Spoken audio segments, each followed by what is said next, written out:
We are, I guess, oh no, preparing live stream. I was like, are we live? Yes. Hello, everyone. As people are joining in, we'll give 1 or 2 minutes, but preemptive. Hello. Thank you so much for joining on this beautiful Thursday afternoon. I guess I should say good morning, good evening, good afternoon. Maybe it's 2 in the morning where you are. It's actually, that's kind of interesting. Would love to see in the chat where people are calling in from. If you want to drop your location, we get people from all over the world in here, so it's cool to see where folks are calling in from. Yeah, Austin, London, perfect example. I'm in West Palm Beach, Florida, as you can tell from behind me. The Milton storm didn't hurt my area too bad, so I came out on top, luckily. But yeah, thank you so much for throwing these in the chat. Christina, Houston, my parents are right down there, so that's familiar. Nice to see Texas represented in here. Neil, Evan, thanks so much for joining up. We'll give 1 more minute for people to join in, and then we'll get started here. Evan, that's funny. 2 a.m. Wow. Impressive for you to be on an SEO, CRO, site speed teardown at 2 a.m. That's dedication.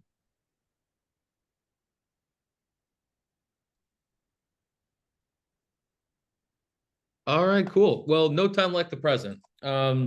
Thank you, everyone, for coming in. Thank you for using the chat. Love to see where people are calling in from. We'll start with a couple of quick introductions. I'm joined by my good friends, Ben and Carlos. And my name's Jack.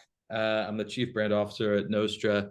I've been involved in the e-commerce world for a lot of years, I guess, too many to count on my two hands, but really love doing these webinars, mostly because, Ben and Carlos and I will be able to give some real time feedback on how your websites look, some potential ideas for Black Friday, Cyber Monday, some teardowns, and some valuable tidbits of information that hopefully you can go back and implement directly after the call. So yeah, in thinking through that, also please drop your URLs in the chat on top of where you're calling in from, because one thing that we love to do is to actually go in and provide feedback. So if you're just joining, please put your URL in the chat and we'll take a look at the site during the call.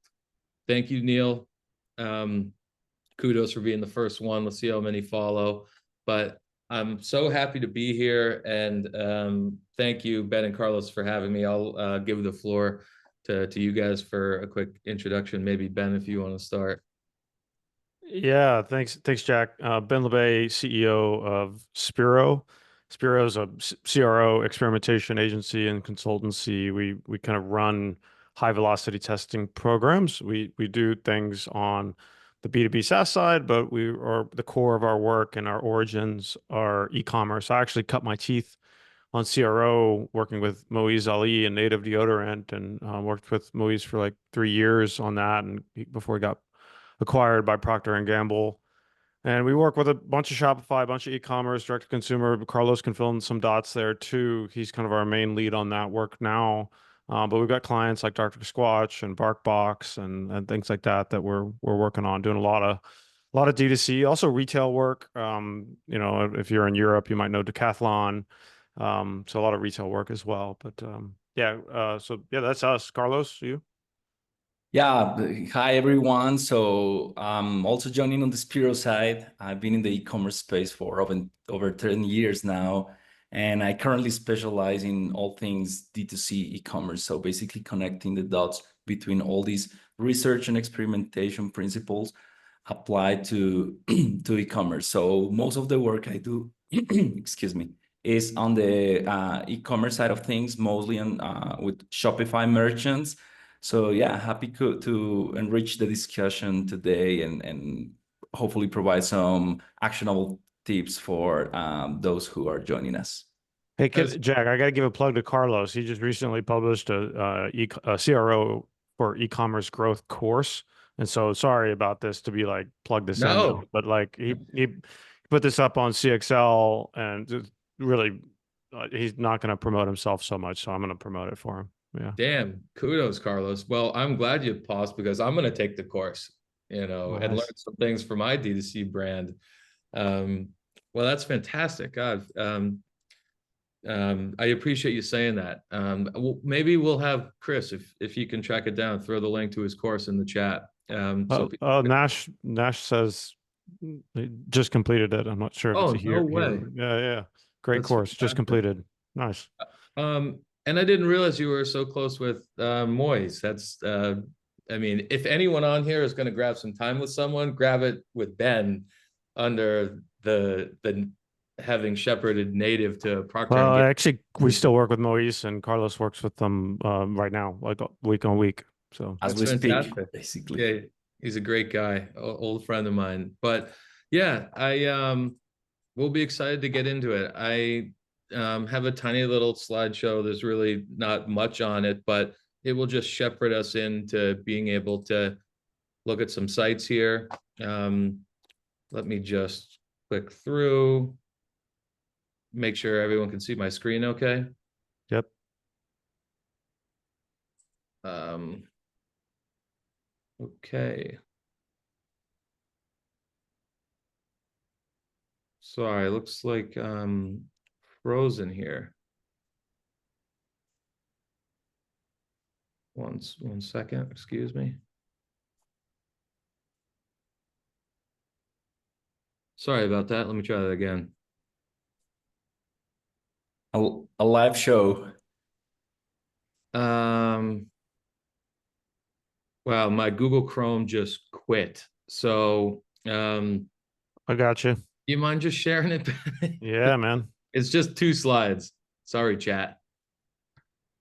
Does that Yeah, I work? got it. You're looking at the title slide there. Yep. Yeah, yeah. Yeah. So, live Shopify teardowns. We already did the intros, so no need to look at our ugly mugs any longer. Um, yeah, and then the agenda just for today is to do these CRO tips, and the chat is already filled with URLs. So we'll just skip to the next slide, and you guys can give your top 6 tips, and we'll run through them, and then we'll pass it off to Ben and Carlos to hop in and go through a bunch of these brands. And I won't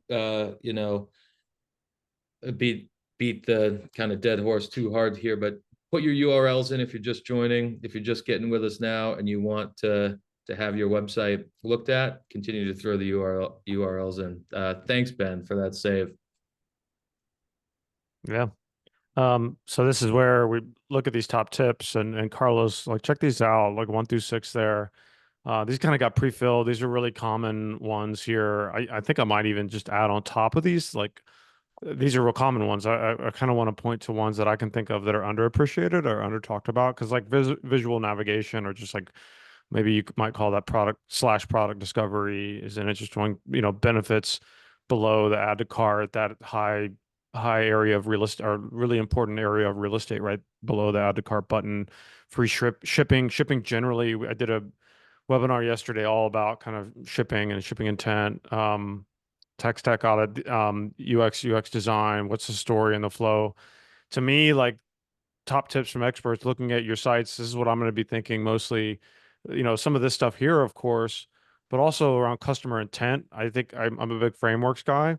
So I think I want to know, I want to go, I want to do, I want to buy. Those 4 categories that came from a long ago kind of Google optimization kind of manual, but it's a framework that stuck with me. And for e-commerce, if you're selling a supplement, it's I want to know, I want to find that information, but it's not I want to do, it's not I want to go, right? So you can those 4 buckets, like some apply, some don't. But if you're selling mattresses or couches, you actually have all 4 buckets.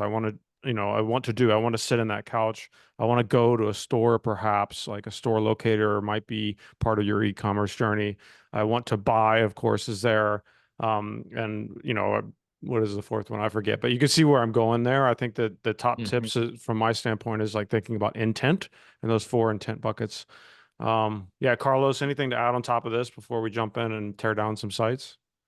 Yeah, I mean, taking kind of a step back more philosophically, I would say a common misconception about CRO, and by the way, CRO stands for conversion rate optimization, is that there's a lot of like usability principles that are framed as CRO, but we try to actively make the differentiation because those are things that you should be pretty much take for granted. Like you should aim for your site to be usable, friendly, and obviously to tick pretty much all the boxes that we have in here. Normally, when we start, like when we know that we have pretty much tick all those boxes, is when we start kind of like customizing the experience for the specific audience. So it's interesting to make that differentiation so that we know that we are not kind of like confusing what would be like pretty much UX standards and principles and good practices with CRO meant as a discipline to learn more about your users and then tackle business problems through experimentation, basically. So obviously, like when we talk about CRO, a lot of people think of CRO as just running A/B tests on their sites. The top level advice here is that before you get to that point, you should make sure that these list of items that we're seeing right now are tackled first. That's where like A/B testing and some other like more advanced suggestions would come into place, which obviously we will deep dive with in a second.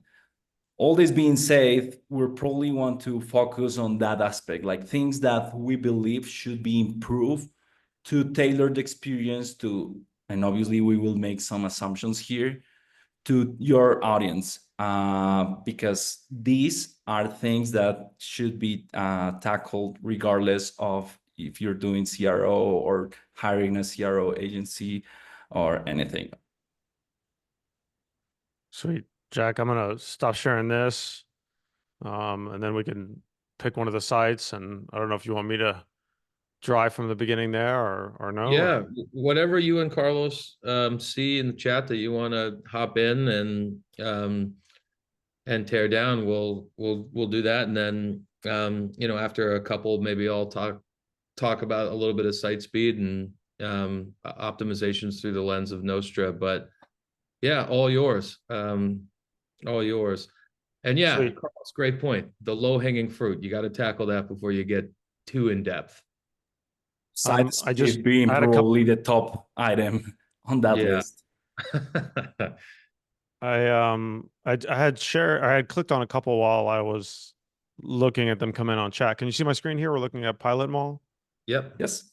Yeah. I've also got another one open that I had clicked on as well.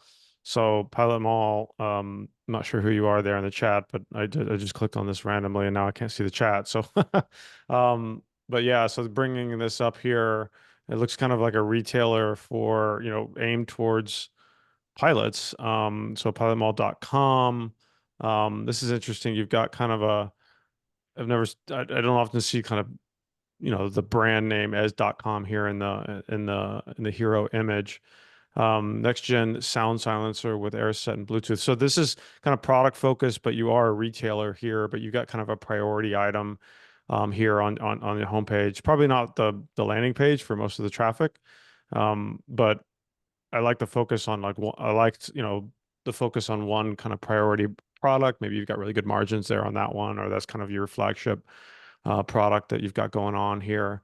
Now shipping is kind of weird. I would say this is a bad CTA, frankly, because it's not a call to action. It's just a piece of information.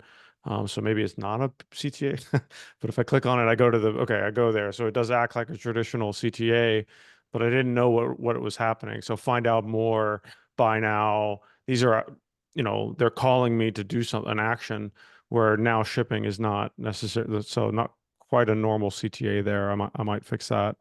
Customer favorites, I really like this. This is also kind of this kind of hero mustache here is a good place to put categories as well. I often see that a lot of categories down here. We've got like best sellers, new products. So very product focused here and not category focused. But maybe you don't have. Well, you've got a lot of categories. So you could try down here. Now we're on desktop. Carlos, maybe I'll pivot over to you to focus on mobile, which probably should be the focus and our priority here. But I just happened to throw this up. Stream of conscious coming down here. You've got a lot of add to carts. That definitely is an interesting strategy for return users that are known. That might be the way to go, but you might want to get people to explore stuff a little bit before adding to the cart. That from again, maybe your homepage is likely not the priority to focus on. So let's maybe stay on the PDP here. Um, Carlos, before we go over to mobile, anything that you've seen so far that calls your attention? I'm leaving the pop-up here for now too, as like low-hanging fruit. Yeah, I mean, this might sound contradictory because for those who know us already, we make a lot of jokes about like not wasting your time like testing the colors of buttons or minor things that would usually not move the needle. But in this case, I see some redundancy between like the brand's primary color and the CTAs and pretty much everything being like kind of like a similar shade of blue. So I would pay more attention to that so that it creates a better like visual hierarchy in terms of like, for example, letting the user know where should they click when in this case obviously should be in add to cart. So in this case, more of like again like a visual hierarchy problem / opportunity. So it's something I would take into consideration. Now, if you keep scrolling, there's other thing I would call out after the reviews, which is yeah, right there. So with the top sellers and recently viewed, we have tested these several times, and we shouldn't always take for granted that these modules of recommended products are necessarily good. It's something we always suggest challenging because obviously, especially if you have like different product categories and SKUs, the recently viewed can get quite distracting for the user. So I have seen cases where this works well, some others when it doesn't. It's just something that would be probably ideal to challenge and again like test. And one other thing I would call out, and this gets me back to some of like our perspectives or approaches to CRO, is that not everything is about just getting more people to convert. Like again, some people claim CRO is kind of victim of its own naming because it sounds too explicit, like conversion rate optimization sounds like so explicit that a lot of people just see it like as a way to get more people to buy. But there are really like when we use this kind of like methodologies, there are many ways how you can still influence business growth beyond conversions. So you could still get like keep your conversion rate flat, but get people to spend more to increase the average order value, and that will still positively influence the bottom line. Similarly with sites, and I would like to know if anyone can let us know if any of the sites you shared is a subscription-based model, or you have the option to subscribe for product replenishment, because we would love to review that. Because that's another way how you can influence business growth beyond just conversions, to get people to buy more actively, more repeatedly. So where I'm going with this is that the impact of this kind of initiatives and interventions doesn't always come from the conversion rate as a metric, as a criteria. Coming back to pilot mall, obviously I would suggest, can you please add the product to the cart, Ben? Yeah, I was gonna Before I do that, I'm curious on what happens there. Just to piggyback on what you said, like, and also to tie it back to maybe Moise Ali. And I've recorded a video testimonial with him talking about this, so I don't mind giving this away. One of the biggest tests over 3 years working on that site was had to do with what happens after you press this button, add to cart. In that case, what we're dealing with was a product over here that was related to some other kind of products, which might, in this case, in Pilot Mall, be related to here, these things, these other books. And effectively, what we did was not cross sell, but which is kind of what is going on here, but rather upsell, which is going from a single to maybe a bundle, let's say. And so, but we did it on the action of add to cart. And so it wasn't necessarily, I just press the button. Okay. Oh, nice. Okay. So we're doing something similar here. All right. Well, you've got two things going on. You got the slide in, but you also got the pop up. So maybe that's kind of weird and it's a lot at once on desktop here. I'm curious on what this looks like on mobile. But yeah, so this is, don't forget your favorites, but you also could think about an upsell rather than a cross sell. So do a bundle. Like, hey, you got this one, why not these two as well? Do a, 3 book bundle for this discounted kind of thing. I'll stop there, Carlos, because maybe I stole your thunder No, on that's what I was heading Oh to. yeah. Like Sorry. how do you strategically get people to spend more? Obviously, in a good way, in an ethical way. Like we're not into any kind of like dark patterns or anything unethical. So how do you make a better experience for your customers to find like related products more easily and so on and so forth? Um, so I yeah, do with like that, another like one last kind of like addition or comment on Pilot Mall, if we can go back to one category page, is that obviously with sites like this where you have multiple brands, multiple SKUs, I will assume hundreds, maybe thousands. Obviously, not all the products have the same weight in terms of margins and profitability. Inevitably, some SKUs will be more profitable than others, and you want to be strategic about that. Um, Something that's pretty common these days for like multi-brand retailers is to like promote their own brands more aggressively because like margins there are quite higher.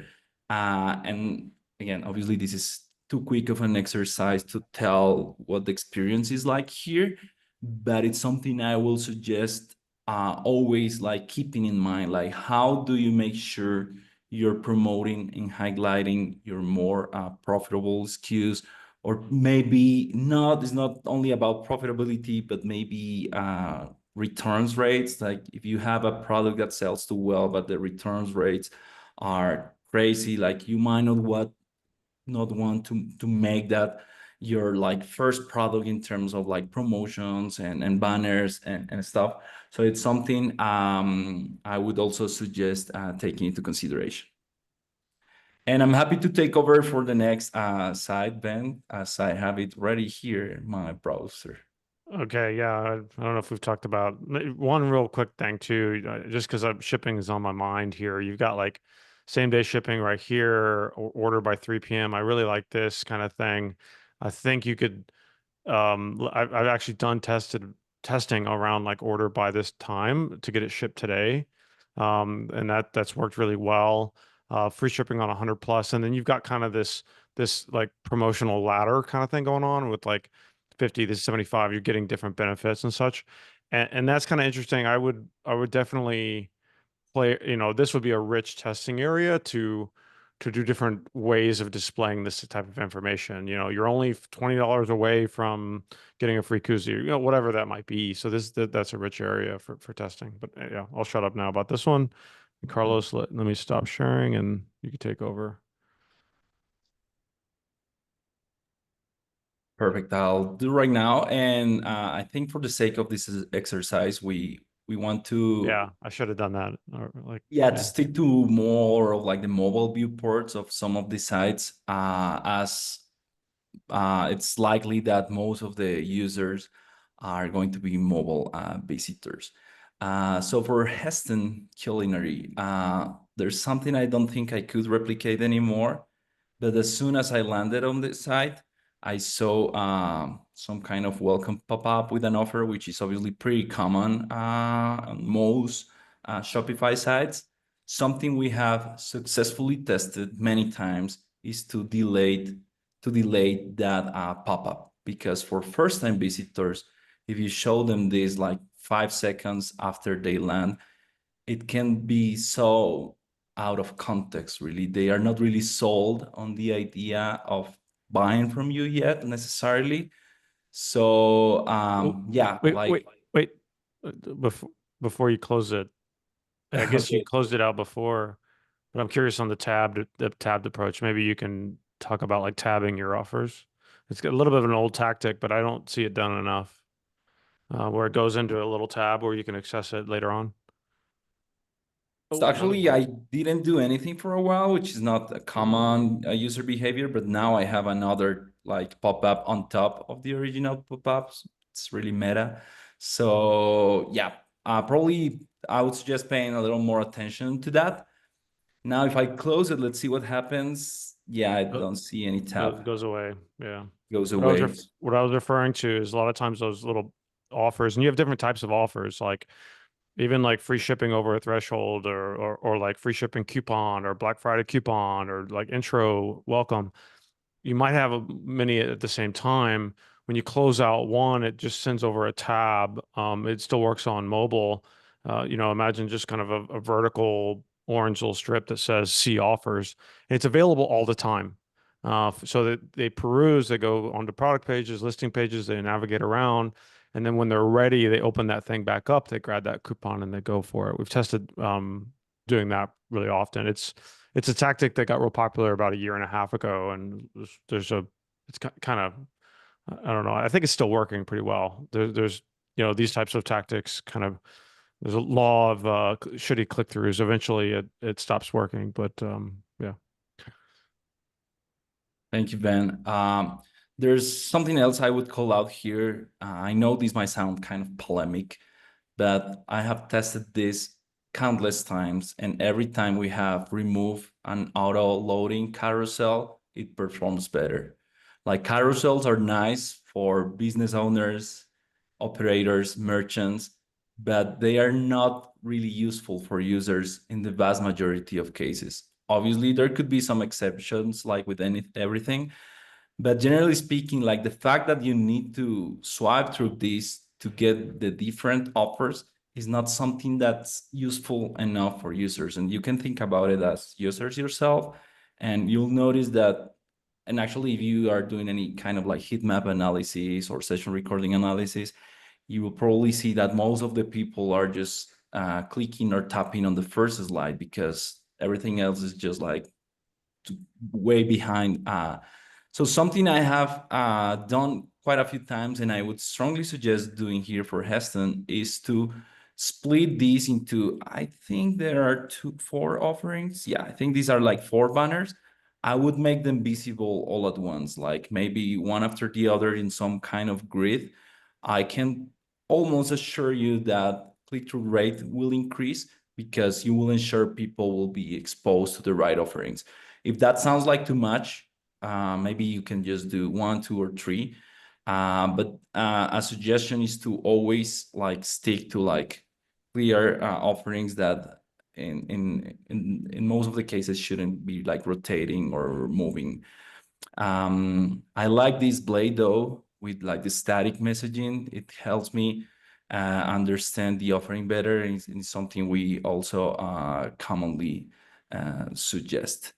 Now, if we get to the product page, it kind of gets too much. Like at this point, I know this is going on. I know there are 5 days left. There's probably no need to remind me of that during all my product visits, because it takes quite a decent chunk of real estate. So that's not ideal. Something else I can see here is that there are so many product images here, which can feel daunting under some context.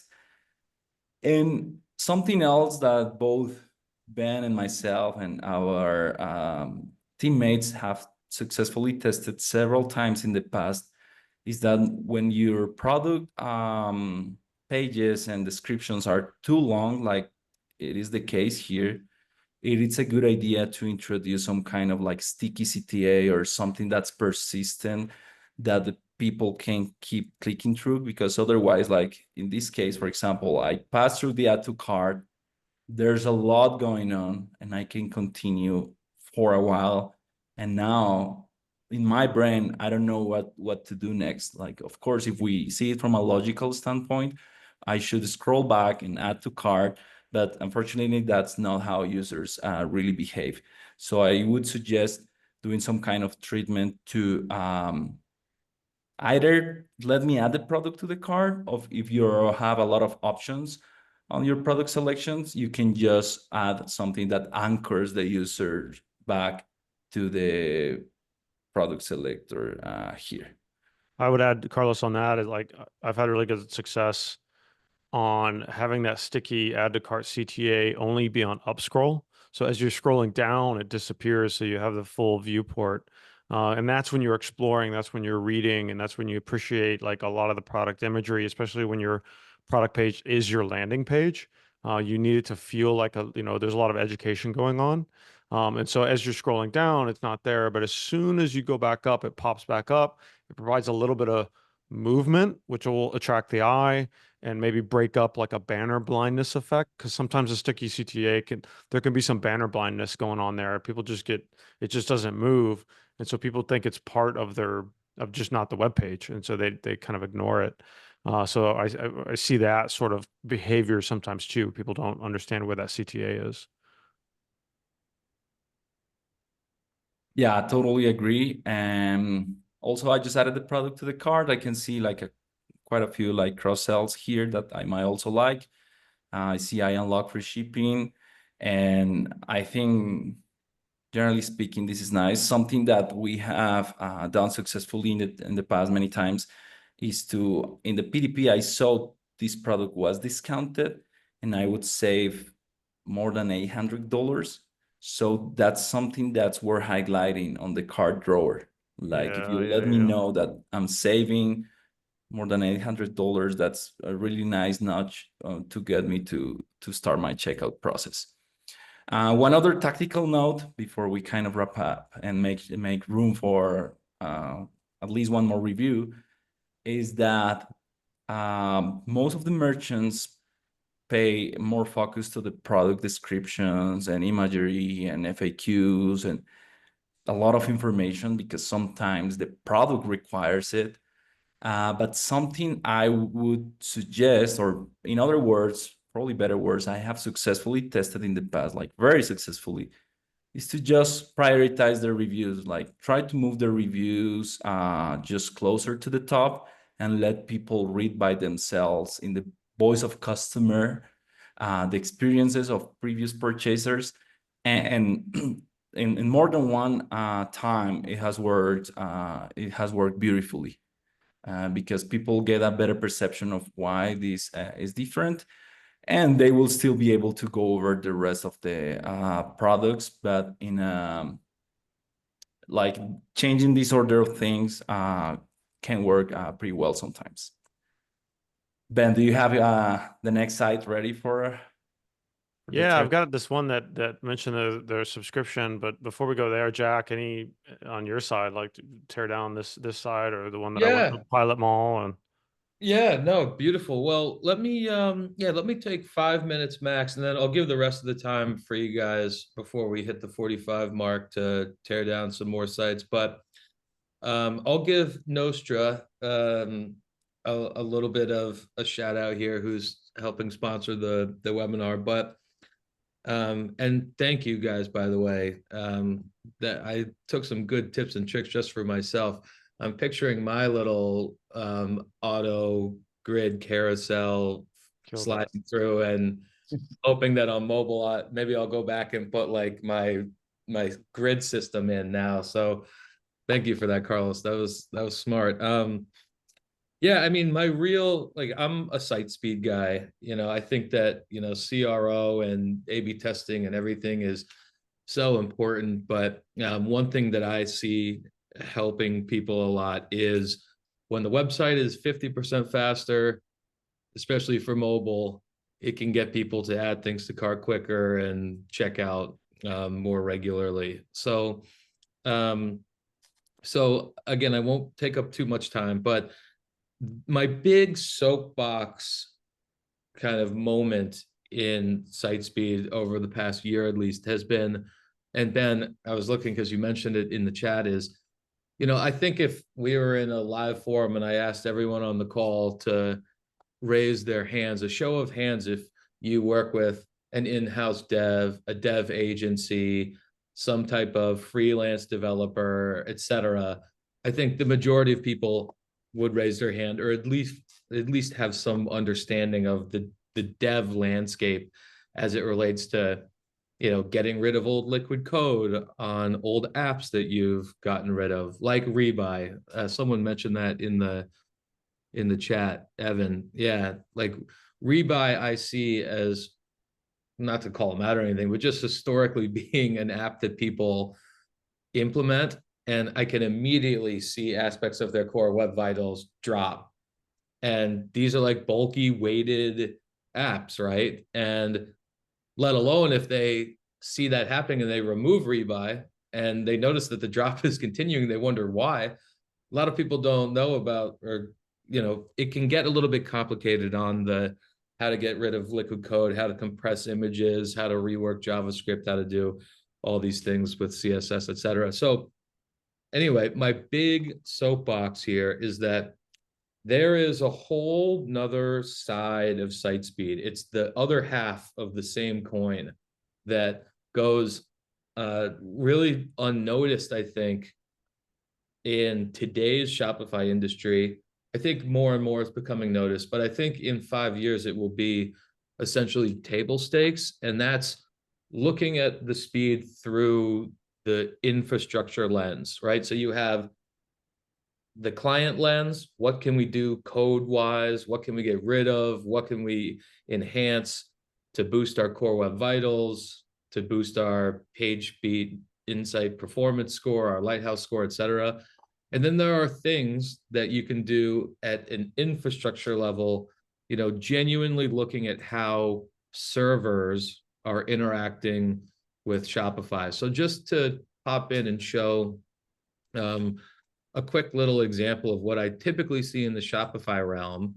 I'll come in and I'll take a look at the two sites we just went through, and then I'll run through at light speed a couple of them. But when I go to Pilot Mall, right, and I'm trying to get an understanding of how my browser is connecting with a Shopify server, and I'm making an assumption that everyone on here is Shopify. This is kind of true with, WooCommerce, Salesforce Commerce Cloud. It's all over the place. Is that there is one number that typically sticks out to me, and it's how long it takes for the browser, my computer, the visitor, we'll make it really simple. Oh yeah, caveat, this is the technical boring part of the webinar, so I'll try to make it more easily understandable. But what this is telling me is that it took 1.19 seconds in just dead time waiting for a server to respond. That's looking at it a little more intensely, like this is diving in a little bit deeper. But what this is telling me is that it took almost 1,100 milliseconds, actually more than 1,100 milliseconds, just for me sitting here in Florida to make a request and for Shopify to decide how the website is going to be displayed to the visitor. So, so 1.3 seconds, we'll just click around a little bit. I would imagine to get a little bit faster, 250 milliseconds, 234 milliseconds. So what's happening here, right, is the bulk of e-commerce brands are filled with dynamic content, right? Like on a website, you have both static and dynamic. Think of it as like, if we go to a Wikipedia page or your blog, that's just text. It's essentially just static. That can be cached all over on servers, and it's very easy to manage static content. By the nature of having these pop-ups and review apps and rebuys and like Yahoo marketing scripts running in the back, and your chat bot widgets and your review apps, as I may have just mentioned 2 seconds ago, and these countdowns and everything, the majority of people in e-commerce are beholden to accessing this dynamic content. So what happens a lot of the time is, like, when I come in and I analyze e-commerce brands, you can see that it takes a lot of time for the server to decide how this dynamic content can be displayed to visitors.